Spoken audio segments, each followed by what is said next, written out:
इतिहास का सबसे महत्वपूर्ण पल, पहला पल। रचना के पहले पल में, पहले सेकंड में स्पेस और काल, मैटर और एनर्जी, हर चीज ने पूरी तरह से गति पकड़ ली। तभी जन्म हुआ स्पेस और समय का। इसी ने उत्पन्न किया ब्रह्मांड को। उस पहले सेकंड में ही इतना कुछ और हो गया कि भविष्य में ब्रह्मांड के शायद पूरे इतिहास में भी नहीं होगा, चाहे इसकी उम्र कितनी ही क्यों न हो। यही उथल पुथल भरा पहला सेकंड परिभाषित करेगा हर चीज को, आपको भी। तो उस पहले सेकंड को समझना ही ब्रह्मांड को समझने की कुंजी है।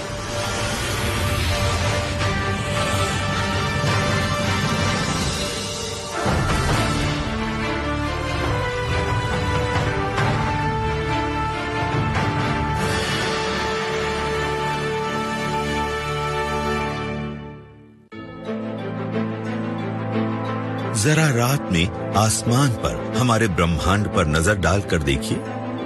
ये चमत्कार हमें हैरान और रोमांचित कर देता है।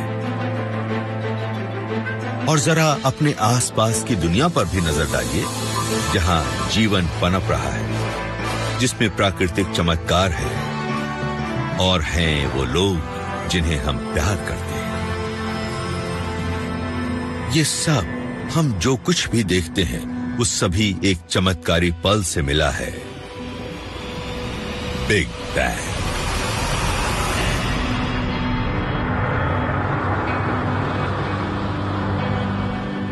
बिग बैंग सिर्फ मैटर की रचना वाला पल ही नहीं था।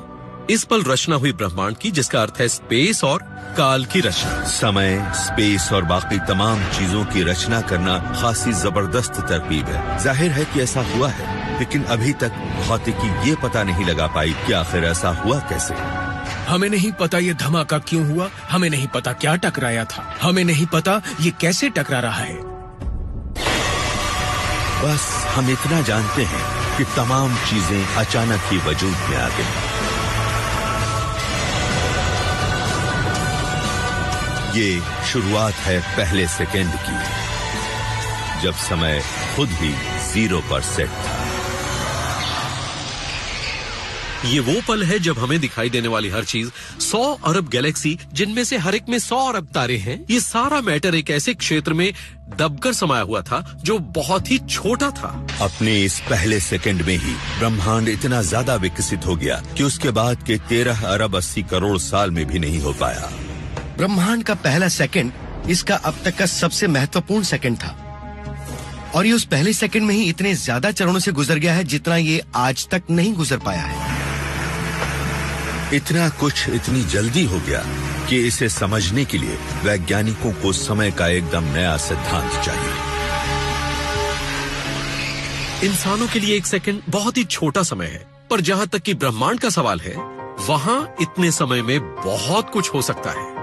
हम अपनी जिंदगी को घंटों, मिनटों और सेकंडों में नापते हैं, मगर ब्रह्मांड की रचना के टाइम स्केल पर यह गिनती बेकार है, क्योंकि बिग बैंग का फैलाव तो लगभग पलक झपकते ही हो गया था। हम ब्रह्मांड के प्रति अपनी समझ को 1 सेकंड के पीछे ले जाकर 1 सेकंड के 10वें हिस्से, सेकंड के 100वें हिस्से, सेकंड के 1000वें हिस्से, सेकंड के 10 लाखवें हिस्से, 1 सेकंड के अरबवें हिस्से तक वहां ले आए हैं जहां फिजिक्स के आज हमें ज्ञात नियम टूटते हैं। इतना पीछे समय को शायद बहुत ज्यादा छोटे टुकड़ों में नापा जाता होगा, जिसे प्लैंक टाइम कहते हैं। पहले सेकंड में क्या कुछ हुआ होगा, इसे समझने का एक तरीका यह है कि प्लैंक टाइम की यूनिट में सोचा जाए। प्लैंक टाइम होता है 10⁻⁻43 सेकंड। 1 सेकंड में 1 अरब अरब अरब अरब प्लैंक टाइम होता है। ब्रह्मांड के पूरे इतिहास में सिर्फ 1 अरब अरब सेकंड है। उस 1 सेकंड से आज तक के ये पूरे इतिहास में मौजूद सेकंड से कहीं कम है। यानी प्लैंक टाइम से पहले सेकंड तक जितना समय था 1 सेकंड से लेकर आज तक, उससे कहीं कम सेकंड मौजूद होंगे। अगर हम समय को इतने छोटे हिस्सों में बांट दें, तो फिर हम एक एक पल में ब्रह्मांड के जन्म की कल्पना कर सकते हैं। शुरुआत में स्पेस और समय शुद्ध ऊर्जा के बहुत ही छोटे अंश में सिमटे हुए थे। जब प्लैंक टाइम की घड़ी चलनी शुरू होती है, तो न जाने कैसे स्पेस और समय की ये गांठ खुल जाती है।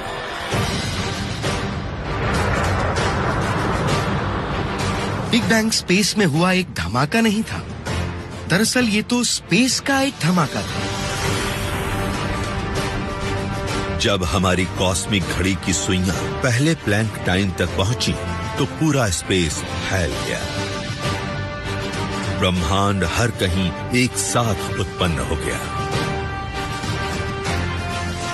कमाल की बात यह है कि ये इतना करीब हुआ जैसे हमारी नाक का ये छोर, लेकिन ये दूरी थी 5 अरब प्रकाश वर्ष। स्पेस का हर हिस्सा इस बिग बैंग में शामिल था। तो ये कोई गेंद जैसी चीज नहीं थी जिसके आप बाहर खड़े हो सकें। आप चाहे कहीं भी हो, आप होंगे बिग बैंग के अंदर ही। कुछ वैज्ञानिकों को लगता है कि रचना के इस पहले पल में ब्रह्मांड में हर चीज पर एक ताकत, एक जबरदस्त ताकत का नियंत्रण था।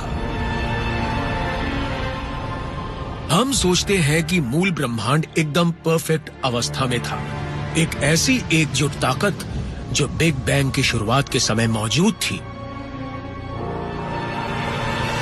जब पहला प्लैंक टाइम गुजर गया तो किसी चीज की वजह से ये जबरदस्त ताकत बट गई। इससे परफेक्शन की ये अवस्था छिन्न भिन्न हो गई। जब ब्रह्मांड ठंडा हुआ तो ये अलग अलग शक्तियां जम गईं, यानी इनका व्यवहार अलग हो गया। मिसाल के लिए भाप को ले लीजिए। अगर मैं स्टीम को ठंडा करूं तो इससे एक तरल बन जाएगा। अगर इसे दोबारा ठंडा करूं तो ये एक ठोस चीज बन जाएगी। तो इसी तरह जब ब्रह्मांड ठंडा होने लगा तो अलग अलग शक्तियां एक दूसरे से अलग होने लगी। इस जबरदस्त शक्ति के अलग अलग होने से ब्रह्मांड को चलाने और साकार रूप देने वाली एक नई शक्ति उभरी। ये थी ग्रेविटी। ये मैटर की मदद से ग्रह, सितारे और गैलेक्सी बनाने वाली थी। अगर ग्रेविटी थोड़ी और ताकतवर होती तो शायद एक बिग बैंग पनपता, वो रुकता और फिर एक बड़े क्रंच में फौरन ही दोबारा से ढह जाता। ऐसे में जीवन असंभव होता। अगर ग्रेविटी थोड़ी कमजोर होती तो फिर ऐसा बिग बैंग पनपता जो चलता ही रहता और ब्रह्मांड जमकर दम तोड़ देता। लेकिन ग्रेविटी उस जबरदस्त ताकत से एकदम सही समय पर अलग हुई जिससे गैलेक्सी, तारे और जीवन बने। तो हमारा ब्रह्मांड एक तरह से फाइन ट्यून्ड है। खुशकिस्मती से हमारे पास एक ऐसा ब्रह्मांड है जो धीरे धीरे फैलता है, जिससे डीएनए और जीवन की रचना संभव हो पाती है। ग्रेविटी हमारे ब्रह्मांड में एकदम सही शक्ति हो सकती है, लेकिन कॉस्मॉस को नियंत्रित करने वाला ये अकेला बल नहीं है। प्लैंक क्लॉक के 1 करोड़वें हिस्से में एक और बहुत हैरत अंगेज घटना की शुरुआत होने वाली थी। कॉस्मॉस के इतिहास में विकास की ये गति बहुत ही तेज होगी।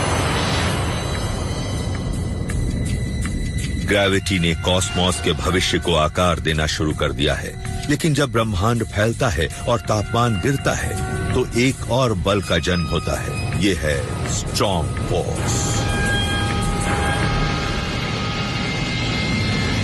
बिना ताकतवर न्यूक्लियर फोर्स के एटम्स के न्यूक्लियाई खुद बिखर जाएंगे।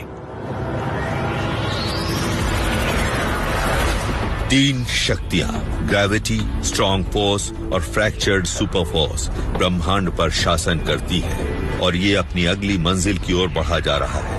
ये एक ऐसी घटना है जो आज कॉस्मॉस में मौजूद गैलेक्सीज के ब्लूप्रिंट को बनाती है। हमें लगता है कि ये घटना हुई थी क्योंकि ये बहुत समय से मौजूद एक रहस्य को उजागर करती है। हम ब्रह्मांड में जहां भी नजर डालते हैं, हमें अरबों गैलेक्सीज समान रूप से फैली नजर आती हैं। हर दिशा में इनकी संख्या एक सी ही है। एक समय ऐसा जरूर रहा होगा जब ब्रह्मांड के ये सभी हिस्से एक दूसरे से जुड़े हुए रहे होंगे। ये ऐसे ही है जैसे एक देश के अलग अलग हिस्सों में मौजूद 2 लोग एक ही समय पे सोकर उठे, एक सा ही नाश्ता करें, एक सी ही पोशाक पहने, जबकि वो एक दूसरे से बात भी ना कर रहे हो। उनके अतीत में कुछ ऐसा एक समान रहा हो जो उन्हें आपस में जोड़ता हो। इस समस्या का एक हल चाहिए था और सन 1979 में एलन बूथ नाम के एक युवा कॉस्मोलॉजिस्ट ने इसका एक समाधान सुझाया। उन्होंने इसे कहा इन्फ्लेशन। ये बहुत रोमांचक है। मुझे अचानक लगा कि ये ब्रह्मांड के एक बहुत ही महत्वपूर्ण रहस्य की कुंजी हो सकती है, लेकिन साथ ही मैं बहुत नर्वस भी था क्योंकि ये मामला एकदम नया था और मुझे पक्का पता नहीं था कि मेरी बात सही है या गलत। गूथ का कहना था कि नवजात ब्रह्मांड को जबरदस्त बढ़ोतरी के दौर से गुजरना पड़ा था। कॉस्मिक इन्फ्लेशन ब्रह्मांड के बेहद शुरुआती इतिहास में एक खास पल था जब इसके विस्तार की रफ्तार अचानक बढ़ गई। ये समय के सबसे छोटे पलों के लिए बहुत बड़ा होगा। बिग बैंग के सिर्फ 1 करोड़ प्लैंक टाइम के बाद स्पेस का एक बहुत छोटा सा हिस्सा तेजी से फैलने लगा। ये रफ्तार पहले के मुकाबले कहीं ज्यादा तेज थी। ये इन्फ्लेशन इतना तीव्र था कि इसने अफरा तफरी को एक क्रम दिया और हमारे ब्रह्मांड के हिस्सों को स्पेस में समान रूप से फैला दिया और ब्रह्मांड में उनकी स्थिति को स्थायी बना दिया। जब ब्रह्मांड उन शुरुआती पलों में ठंडा हुआ तो इसका वॉल्यूम 10 टू द 90th के फैक्टर से बढ़ा, और वो भी 1 सेकंड के 10 लाखवें अरबवें हिस्से में। ये ऐसे ही है जैसे रेत के एक कण का आकार बढ़कर सूर्य से भी बड़ा हो जाए और बढ़ने की रफ्तार रोशनी की गति से भी तेज हो। तो क्या हमने आइंस्टाइन के नियमों को तोड़ा है? क्योंकि प्रकाश की रफ्तार से तेज तो कुछ भी नहीं। बिग बैंग के बारे में एक छोटी सी बात ये है कि स्पेस इतना फैल सकता है कि 2 चीजें प्रकाश की गति से भी ज्यादा तेजी से एक दूसरे से दूर जाती हुई मालूम होती हैं, लेकिन वो चल नहीं रही होती। असल में उनके बीच का स्पेस बढ़ रहा होता है। गूथ का ये अनोखा आइडिया, इन्फ्लेशनरी यूनिवर्स, हमारी समझ की सीमाओं को उस पहले सेकंड के सबसे शुरुआती पलों तक ले जा सकता है। लेकिन हम इसे टेस्ट कैसे करें? हम रचना के जन्म पर नजर कैसे डालें? जवाब मौजूद है गहरे अंतरिक्ष में। जब हम रात में आसमान को देखते हैं तो हम अतीत को देख रहे होते हैं। सूर्य की रोशनी उसकी सतह से रवाना होने के 8 मिनट बाद हम तक पहुंचती है। एक सुपरनोवा के एक स्टेलर विस्फोट की रोशनी को पृथ्वी तक पहुंचने में 1,67,000 साल लगे। तब सबसे पहले पृथ्वी पर इंसान नजर आया था। और जब हम और ज्यादा दूर दराज चीजों पर नजर डालते हैं तो समय का ये पहिया और पीछे की तरफ घूम जाता है। जब आप दूरी पर मौजूद गैलेक्सीज को देखते हैं जो 10, 12, 13 अरब प्रकाश वर्ष दूर हैं, तो वो हमें उस रूप में नजर आती हैं जब वो बनी ही थी। ये तो यूं है जैसे हमारे पास एक टाइम मशीन हो और हम ब्रह्मांड को तब देख रहे हों जब इसकी उम्र बहुत छोटी थी। हबल अल्ट्रा डीप फील्ड शुरुआती गैलेक्सीज से भरा है। तारों का जन्म हुआ ही है।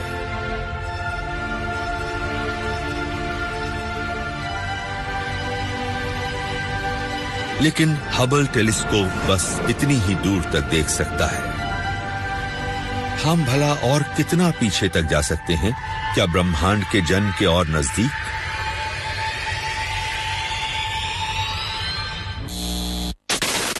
टीवी स्टैटिक में इसका एक सुराग छिपा है। स्क्रीन पर नजर आ रही इस झिलमिलाहट का 1% हिस्सा बिग बैंग की लाइट से आ रहा है।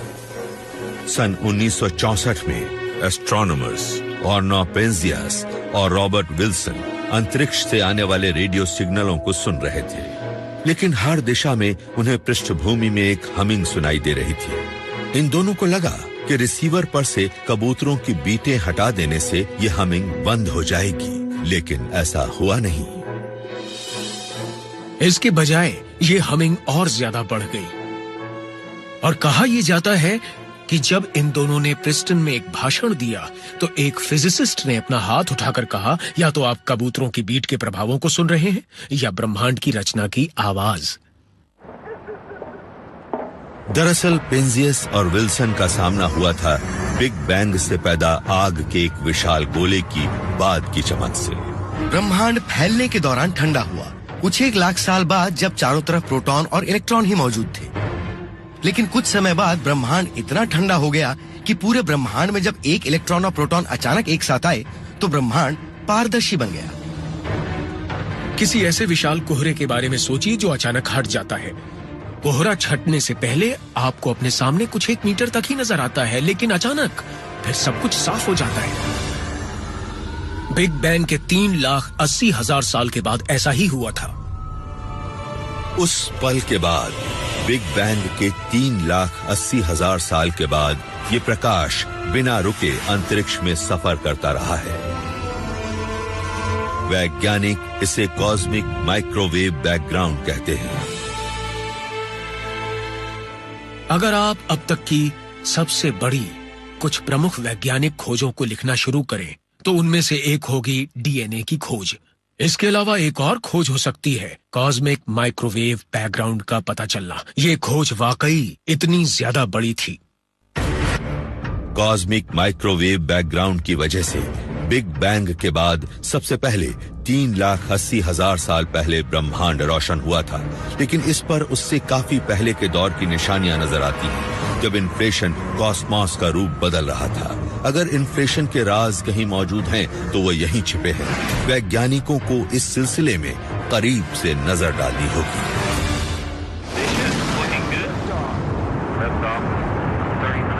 मई सन 2009 यूरोपियन स्पेस एजेंसी ने प्लैंक सैटेलाइट को लॉन्च किया। ये सूर्य का चक्कर लगाता है और नजर आने वाले पूरे ब्रह्मांड के तापमान की स्कैनिंग करता है। ये इतना संवेदनशील है कि कॉस्मिक माइक्रोवेव बैकग्राउंड के 1 डिग्री के 10 लाखवें हिस्से तक के तापमान को नाप सकता है। इस नक्शे में नजर आने वाले नीले धब्बे ठंडी जगहें हैं। ये विकसित होते होते विशाल खाली जगहें बन जाएंगी। नक्शे में नजर आ रहे लाल धब्बे गर्म जगहें हैं और इनमें गैलेक्सीज के समूह बनेंगे। ये नक्शा इस बात का ब्लूप्रिंट है कि भविष्य में हमारा ब्रह्मांड किस तरह बनेगा और विकसित होगा। इस नक्शे पर नजर डालकर हम अतीत पर भी नजर डालते हैं और ब्रह्मांड की रचना की झलक भी पा सकते हैं। प्लैंक द्वारा नापे गए सूक्ष्म अंतर उन गैलेक्सीज को बनाते रहते हैं जिनसे हमारा ब्रह्मांड भरा है, और इन्फ्लेशन इनको सटीक ढंग से समझाता है। लेकिन वैज्ञानिकों को एक पुख्ता सबूत चाहिए, बिल्कुल साइंस फिक्शन जैसी कोई चीज, और ये हैं ग्रेविटेशनल वेव्स। एक टेस्ट ये है कि हम उन ग्रेविटी तरंगों को शायद देख सकें जो इन्फ्लेशन के आखिरी दौर में उत्पन्न हुई थी। ग्रेविटेशनल वेव्स स्पेस टाइम को खींचती और सिकोड़ती रहती हैं। ये अंतरिक्ष में किसी तालाब में फैलने वाली तरंगों की ही तरह सफर करती हैं। वैज्ञानिकों का मानना है कि इन्फ्लेशन की उथल-पुथल से ही ये तरंगें पूरे कॉस्मॉस में फैलती रहती हैं। अगर हम उन्हें देख पाएं, तो पूरा रहस्य ही सुलझ जाएगा। वैज्ञानिकों को ये पता चल जाएगा कि इन्फ्लेशन सचमुच था। मार्च सन 2014 एलन गूथ ने जब इन्फ्लेशन को ढूंढा था, उसके 30 साल बाद दक्षिणी ध्रुव पर लगे एक टेलीस्कोप ने दुनिया को हिला कर रख दिया।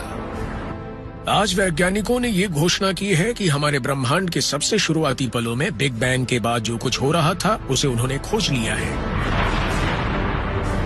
ये मेरे करियर का सबसे रोमांचक वैज्ञानिक परिणाम है। इन्फ्लेशन एक बेहद उथल-पुथल भरी प्रक्रिया थी। ब्रह्मांड के सभी अलग अलग हिस्से फैल रहे थे। बेशक उनकी रफ्तार अलग थी, लेकिन ये रफ्तार प्रकाश की गति से तेज थी, और फैलाव के इस दर में मौजूद अंतर से ग्रेविटेशनल तरंगें पैदा हुई, और इन ग्रेविटेशनल तरंगों ने आसमान में खास पहचान पैदा की, जिसे अब हम देख चुके हैं। मुझे खुशी है कि ये सब मेरे जीवन काल में हुआ है।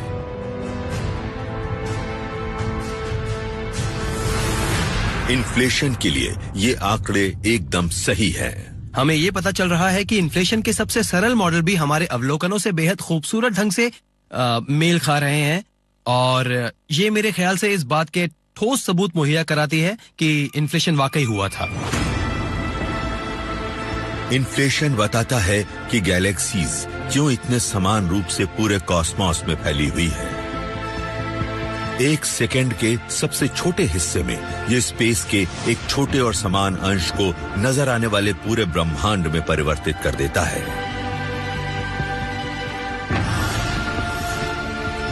और इसके नतीजे हैरान करने वाले हैं। शायद इन्फ्लेशन की वजह से सिर्फ नजर आने वाला ब्रह्मांड ही विकसित नहीं हुआ था। कुछ वैज्ञानिकों का अब मानना है कि स्पेस के जो हिस्से इतनी दूर हैं कि जिनकी रोशनी हम तक कभी पहुंचेगी ही नहीं, वहां भी इन्फ्लेशन हुआ था और अब भी चल रहा है। इन्फ्लेशन की खास बात यह है कि ये एक बार शुरू हो जाए तो इसे रोकना मुश्किल होता है। इन्फ्लेशन हर जगह कभी नहीं रुकता, ये कहीं कहीं रुकता है, और ये जहां भी रुकता है वहां एक ब्रह्मांड की रचना कर देता है। इन्फ्लेशन तो जैसे हमेशा ही दूसरे ब्रह्मांडों की भी रचना करता ही रहता है। इन्फ्लेशन न सिर्फ हमारे बिग बैंग को पैदा करता है, बल्कि ये और भी कई सारे बिग बैंग बनाता है, जिससे ब्रह्मांडों का एक बड़ा सा समुदाय बनता है, एक मल्टीवर्स। हमारा ब्रह्मांड एक मल्टीवर्स में ब्रह्मांडों के एक असीम संग्रह में से एक हो सकता है, हमारी कल्पना से भी कहीं ज्यादा बड़ा। और कुछ वैज्ञानिकों का कहना है कि न केवल अंतरिक्ष में अनेकों ब्रह्मांड मौजूद हैं, बल्कि उनके मुताबिक हर संभव ब्रह्मांड को मौजूद होना चाहिए। हो सकता है हमसे मिलते जुलते लोग, हमसे मिलता जुलता जीवन, हमसे मिलती जुलती दुनियाओं में गुजार रहे हों। ये नतीजा हैरान कर देने वाला हो सकता है।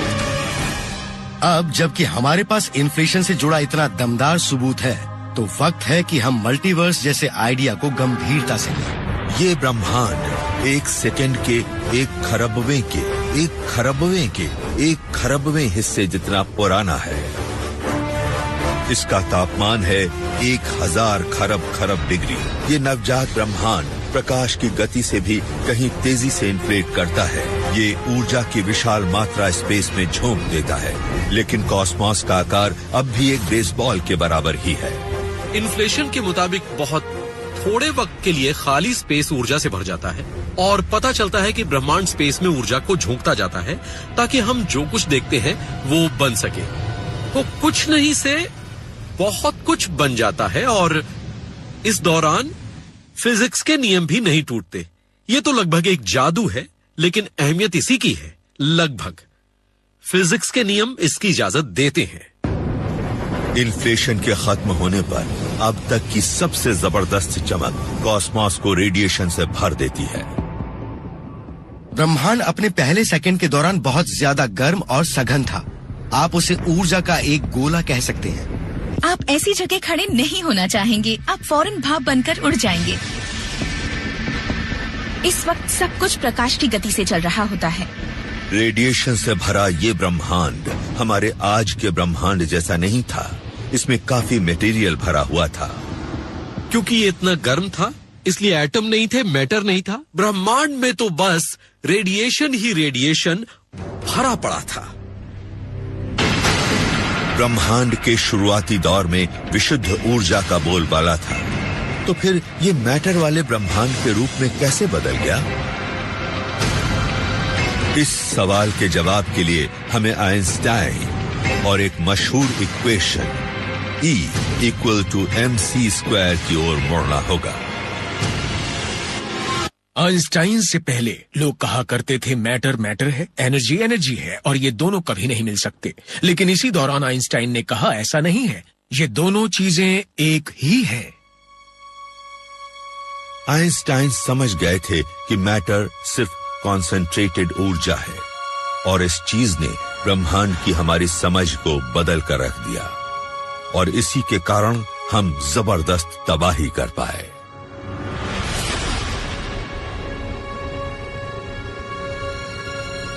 एनर्जी E से बन सकता है M मैटर, और इससे उल्टा भी हो सकता है।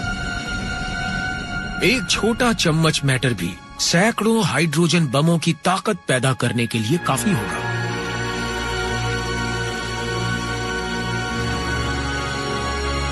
एटम बम मैटर को ऊर्जा में बदल देते हैं, जबकि बिग बैंग में एनर्जी यानी ऊर्जा बदल कर बनने लगी मैटर। लेकिन ये मैटर उस दुनिया जैसा नहीं था जिसमें हम आज रहते हैं। तो ये आदिम मैटर दिखता कैसा था?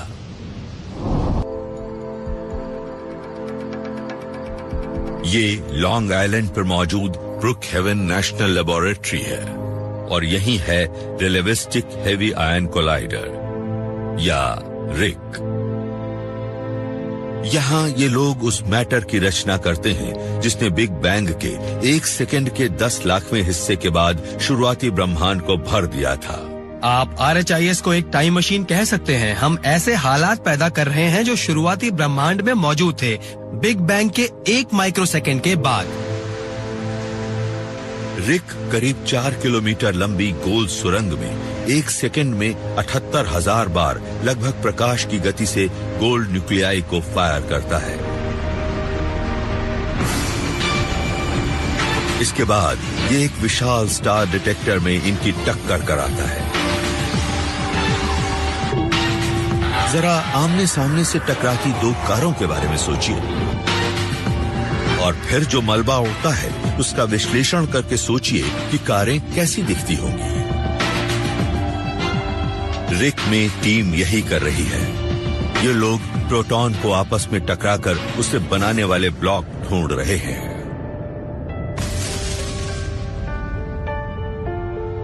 आप यहाँ जो भी टक्कर देख रहे हैं वो अलग अलग तरह की हैं। इनमें से कुछ टक्करों से ज्यादा ट्रैक बाहर आ रहे हैं। मुड़ी हुई लाइनें उन कणों को दिखाती है जो टक्करों से निकल रहे हैं। आप देख सकते हैं कि हर टक्कर से अलग अलग संख्या में कण निकलते हैं और ये बात इस बात पर निर्भर है कि टक्कर कितने जोर से हुई। माइक और उनकी टीम जो देख रही है वो दरअसल बेहद बुनियादी कणों की एक बौछार जैसा है। ये हैं क्वार्क्स। क्वार्क असल में प्रोटॉन और न्यूट्रॉन के अंदर मौजूद होते हैं, लेकिन ये क्वार्क को आजाद होने जितनी ऊर्जा दे देते हैं।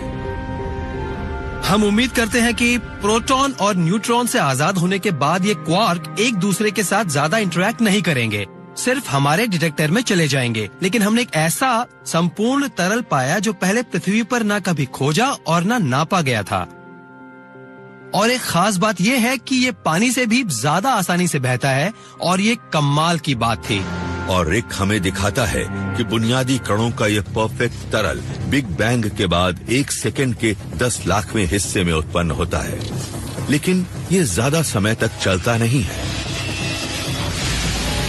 ब्रह्मांड फैलने के दौरान ठंडा होता है और स्ट्रॉन्ग फोर्स कहलाने वाली एक चीज अपनी मौजूदगी का एहसास कराती है। स्ट्रॉन्ग फोर्स की सबसे महत्वपूर्ण पहचान है आज नजर आने वाले प्रोटॉन और न्यूट्रॉन के अंदर क्वार्क का सिमटे होना। जब ब्रह्मांड का तापमान गिरकर 2 खरब डिग्री हो गया तो स्ट्रॉन्ग फोर्स ने क्वार्क को 3 के समूह में जोड़ दिया, जिससे प्रोटॉन और न्यूट्रॉन एटम का निर्माण करने वाली चीजें बन गईं। और तब ब्रह्मांड ने मौजूदा आकार लेना शुरू किया। लेकिन जब मैटर पूरे ब्रह्मांड में अपने वजूद में आ रहा था, तब भी किसी चीज की कमी थी। लेकिन न जाने क्यों इस मैटर का मास नहीं था।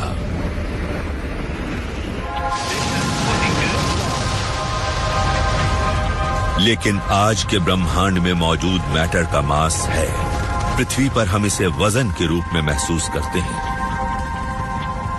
अंतरिक्ष में चीजें भारहीन लग सकती हैं, लेकिन फिर भी उनका मास होता है। अगर इस अंतरिक्ष यात्री का कोई मास नहीं होगा तो ये मुश्किल में पड़ जाएगा। अगर किसी चीज का कोई मास ही नहीं होगा तो आप इसकी रफ्तार को धीमी नहीं कर पाएंगे। बिना मास वाली कोई चीज प्रकाश की गति से चलेगी और इसे रोकने का कोई जरिया नहीं होगा। तो अगर कोई ब्रह्मांड मैटर से भरा होगा लेकिन इस मैटर का कोई मास नहीं होगा तो फिर ये ऐसा लगेगा जैसे रोशनी का कोई बड़ा सा गेंद हो। सबसे शुरुआती ब्रह्मांड का कोई मास नहीं था। शुरुआती कण उसमें प्रकाश की गति से उड़ते रहते थे। लेकिन आज हमारा ब्रह्मांड ऐसे ग्रहों और सितारों से भरा है जिनका मास है। तो आखिर ये मास आया कहां से? जाहिर है कि कोई ना कोई फील्ड ऐसा है जो पूरे ब्रह्मांड में दाखिल होता रहता है और अलग अलग बुनियादी कण इसके साथ अलग अलग तरीकों से इंटरैक्ट करते हैं और फील्ड के साथ कणों का ये इंटरैक्शन ही कण को इसका वो गुण देते हैं जिसे हम मास कहते हैं। वैज्ञानिकों ने इसे पीटर हिग्स के नाम पर हिग्स फील्ड का नाम दिया। 1970 के दशक में इसके बारे में अपने विचार रखने वाले पहले वैज्ञानिकों में से वो एक थे। हिग्स फील्ड अदृश्य होता है, ये पूरे अंतरिक्ष में फैला होता है और इसके साथ एक बुनियादी कण होता है जिसे हिग्स बोसॉन कहते हैं। और जब सामान्य मैटर के कण फील्ड से होकर गुजरते हैं तो ये उनके साथ प्रतिक्रिया करता है। कोई चीज हिग्स फील्ड के साथ जितना ज्यादा इंटरैक्ट करती है उसका मास उतना ही बढ़ता जाता है। हिग्स फील्ड और हिग्स बोसॉन के बिना मास होगा ही नहीं। फील्ड एक शानदार आइडिया है, लेकिन क्या वाकई इसका वजूद है?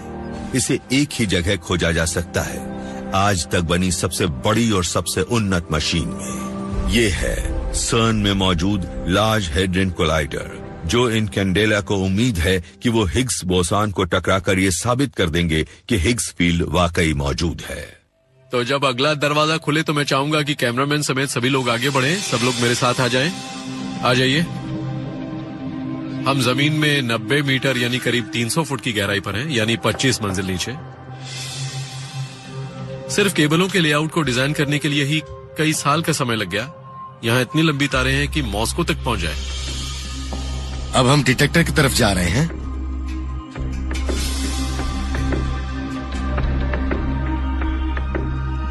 लीजिए, हम पहुंच गए। ये आपको जेम्स बॉन्ड की किसी फिल्म जैसा लगेगा, लेकिन ये असली है। LHC प्रोटॉन की 2 बीम्स को करीब 27 किलोमीटर लंबी कंक्रीट की सुरंग में फायर करता है, और ये बीम करीब 27 किलोमीटर लंबी कंक्रीट की सुरंग में फायर करता है, और ये बीम विज्ञान द्वारा आज तक पैदा की गई सबसे ऊंची ऊर्जा पर आपस में टकराती है।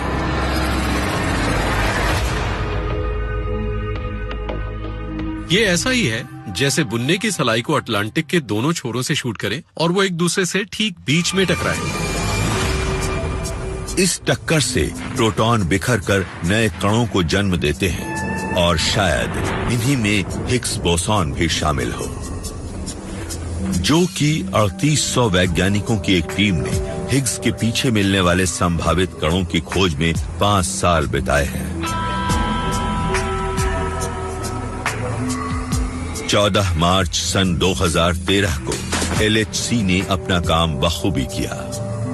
माहौल उत्तेजना से भरा था। 20 साल की उम्र के फिजिसिस्ट रात भर हॉल में सोए थे ताकि लेक्चर हॉल में एक बढ़िया सी सीट मिले। और 1970 के दशक में जिन फिजिसिस्ट ने इस आइडिया की खोज की थी और वो अब 80 साल के हो गए थे, उन्हें पूरी दुनिया से यहाँ लाया गया था। इसे गुप्त रखना बहुत जरूरी था, और ये एक ऐसा सेमिनार था जिसे आप अपनी जिंदगी में मिस नहीं करना चाहेंगे। शायद बात बन गई है। हिग्स बोसॉन की खोज बिग बैंग को समझने की हमारी कोशिश के आखिरी पड़ावों में से एक है। ये एक बड़ा जज्बाती पल था और लोगों की आंखें भर आई। पीटर हिग्स और दुनिया भर के वैज्ञानिकों की कोशिशों के कारण हम पहले सेकंड के महत्वपूर्ण पल को समझ पाए। अब हमारे पास किसी ब्रह्मांड को बनाने के लिए जरूरी तमाम चीजें हैं। अब से 1000 साल बाद जब किताबें लिखी जाएंगी तो भी लेखकों को वो पल याद होगा जब हमें हिग्स बोसॉन मिला था। हमारे आसपास मैटर भी था, इंसान भी थे, आसमान में तमाम सितारे और ग्रह भी थे। नहीं था तो सिर्फ हिग्स बोसॉन, लेकिन अब ये भी हमें मिल गया है। हिग्स मैकेनिज्म, हिग्स फील्ड के बिना मास का निर्माण हो भी जाए तो उसमें एटम नहीं होते। एटम के बिना संरचना नहीं होती, हम नहीं होते। इसीलिए इस कण को एक दूसरा नाम मिला है। इसे कहा जाता है गॉड पार्टिकल। इसके बिना हम मौजूद नहीं होते। हिग्स फील्ड और हिग्स बोसॉन के बिना ना तो तारे होते, न ग्रह और न ही लोग। लेकिन ये नई खोजें सिर्फ हमारे कदमों को जमीन पर रखने के लिए नहीं, उससे आगे की स्थितियों के लिए भी जिम्मेदार हो सकती है। ब्रह्मांड के पहले सेकंड के दौरान जब हिग्स फील्ड वजूद में आया तो कुछ वैज्ञानिकों को लगा कि शायद इसने सुपर फोर्स के विघटन की शुरुआत कर दी हो। हिग्स बोसॉन के बिना हमारा अस्तित्व नहीं हो सकता, और हमें लगता है कि हिग्स बोसॉन की एक पूरी श्रृंखला सुपर फोर्स की समानता को तोड़ने के लिए जिम्मेदार थी, ताकि हमारी 4 शक्तियां उत्पन्न हो सकें। इसीलिए जब हमने हिग्स बोसॉन को पाया तो फिजिक्स की सभी लैब्स में शैंपेन की बोतलें खोली गईं और हम सबने एक शानदार पार्टी की।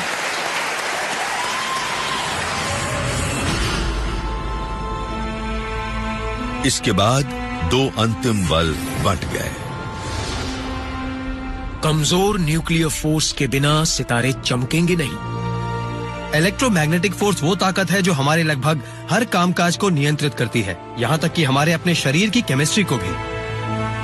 अब कमजोर न्यूक्लियर फोर्स और इलेक्ट्रोमैग्नेटिक फोर्स ताकतवर न्यूक्लियर फोर्स और ग्रेविटी के साथ मिलकर हमारे इस ब्रह्मांड को आकार दे रहे हैं। इन 4 बलों के जरिए हमारे पास अब एक ऐसा ब्रह्मांड है जो हमारे घर की रचना कर सकता है। हमारे ब्रह्मांड को नियंत्रित करने वाले फिजिक्स के नियम इन बुनियादी बलों के केंद्र में हैं, और ये बल ब्रह्मांड के विकास को संचालित करते हैं। जब तक हम इन 4 बलों से हाथ मिलाने का कोई रास्ता नहीं ढूंढ लेते, ये तस्वीर पूरी नहीं बनेगी। और LHC ही एकमात्र ऐसा प्रयोग नहीं है जो इस काम को करने के संबंध में सुराग दे।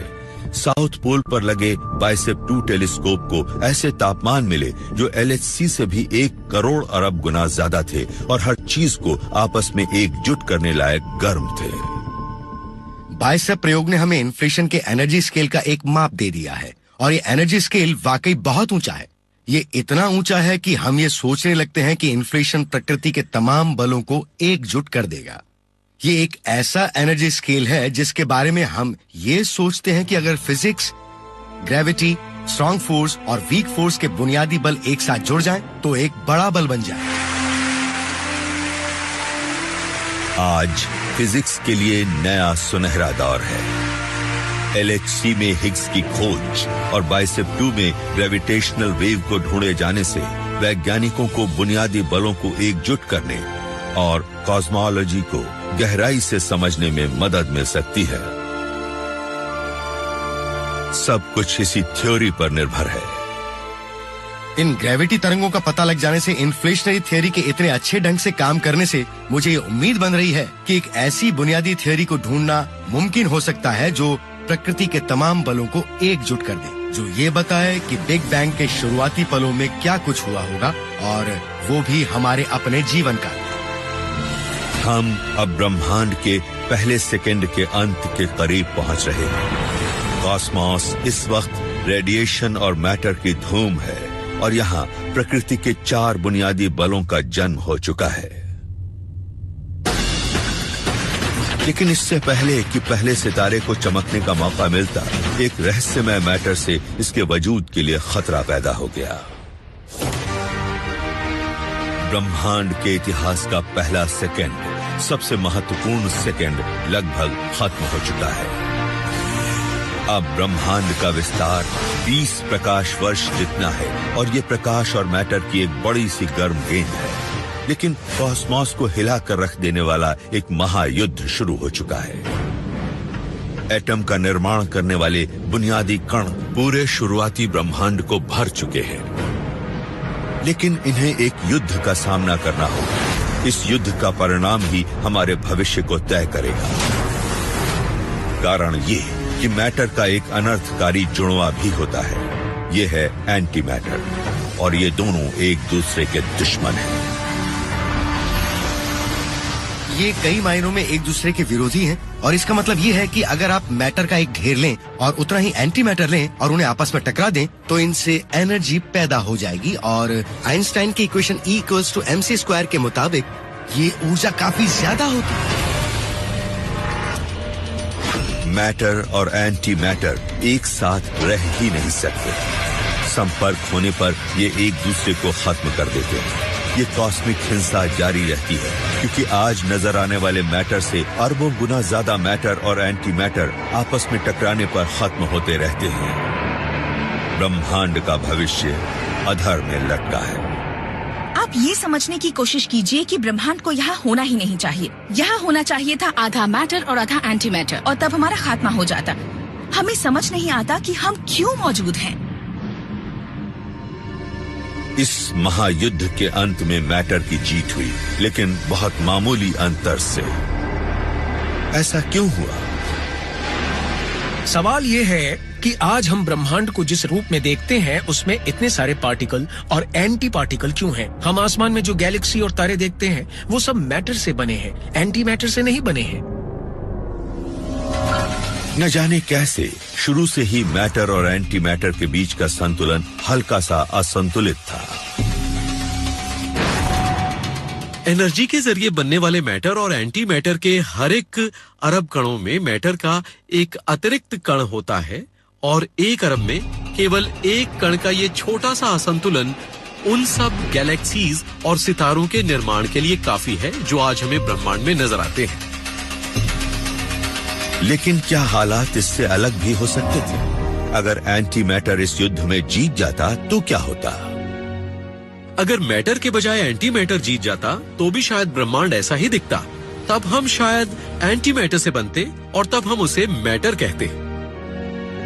एंटी लवर्स कारों में बैठे होते, एंटी कार एंटी मून को देख रही होती, तब भी एंटी लव होता और सब कुछ आज जैसा ही लगता। लेकिन मैटर एंटी मैटर से ज्यादा क्यों रहा? आखिर ब्रह्मांड असंतुलन से क्यों बना? लार्ज हेड्रन कोलाइडर में मौजूद प्रोफेसर टेरा शेयर्स इस बारे में जानना चाहती है। हम ये जानने में दिलचस्पी रखते हैं कि मैटर और एंटी मैटर की मात्राएं कितनी अलग हैं और इन दोनों में कितना फर्क है। क्या वो इस सिलसिले में हमारी समझ से मेल खाती हैं? क्योंकि हम लोग इस बात को नहीं समझते। LHC के नतीजों से पता चलता है कि एंटी मैटर और मैटर के बीच का फर्क हमारी उम्मीद से कहीं कम है। ऐसा क्यों है, ये बताने के लिए वैज्ञानिकों को ये जानना होगा कि कौन सी बात तराजू के पलड़े को मैटर के पक्ष में झुका रही है। मुझे उम्मीद है कि भविष्य में किसी न किसी तरह हम यहाँ इस सिलसिले में एक माप बना लेंगे जिससे हमें कोई रास्ता नजर आए। हम ये देख पाएं कि ब्रह्मांड में और क्या कुछ मौजूद है जिसके जरिए हम इसे समझ पाएंगे। हम अब भी कॉस्मॉस के उस पहले सेकंड को पूरी तरह नहीं समझते हैं, लेकिन हम इस बारे में जो बहुत कुछ जान गए हैं वो हमारे वैज्ञानिकों के पक्के इरादों और प्रतिभा के बारे में बहुत कुछ बताता है। एक सभ्यता के तौर पर हम ब्रह्मांड में अपनी स्थिति के बारे में अपनी समझ का विस्तार कर रहे हैं और ये बात बहुत महत्वपूर्ण है, इसलिए हम जो कुछ करते हैं उससे हमें बड़ा लगाव है। पहला सेकंड खत्म हो चुका है। ब्रह्मांड में आज हम जो कुछ देखते हैं उसके निर्माण करने वाले तत्व पहले ही पनप चुके हैं। पहले सेकंड से हम जो कुछ समझते हैं उससे हमें उसके बाद वाले समय में होने वाली घटनाओं के बारे में काफी कुछ पता चलता है। ब्रह्मांड के पहले सेकंड में कमाल की संभावना थी। ये एक ऐसा ब्रह्मांड था जिसमें एकदम बुनियादी बल और मैटर के शुरुआती घटक मौजूद थे। इनसे क्या मिलने वाला था? इनसे एक पूरा ब्रह्मांड मिलने वाला था। इनसे शेक्सपियर की कृतियां और 50 सेंट का संगीत मिलने वाला था। हम जितना आगे जा चुके हैं उसकी किसी ने उम्मीद भी नहीं की होगी और मुझे नहीं लगता कि ब्रह्मांड की शुरुआत इससे अलग तरह की रही होगी। शायद इसमें 5 साल लगे या शायद इसमें 500 साल लगे, लेकिन मुझे वाकई यकीन है कि एक दिन हम मैथमेटिक्स के आधार पर समझ लेंगे कि हमारे ब्रह्मांड की शुरुआत कैसे हुई। अगले कुछ मिनटों के दौरान ब्रह्मांड इतना ठंडा हो गया कि प्रोटॉन और न्यूट्रॉन ने अपने पहले एटॉमिक न्यूक्लियाई बना लिए। लेकिन पहले एटम के आने में अभी 3,80,000 साल और लगने थे। फिर लाखों करोड़ों साल के दौरान ये एटम आपस में जुड़े और इनसे पहले सितारे और मिल्की वे जैसी गैलेक्सीज बनी। बिग बैंग के 9 अरब साल से भी ज्यादा बाद हमारे सूर्य और हमारे ग्रह पृथ्वी का जन्म हुआ।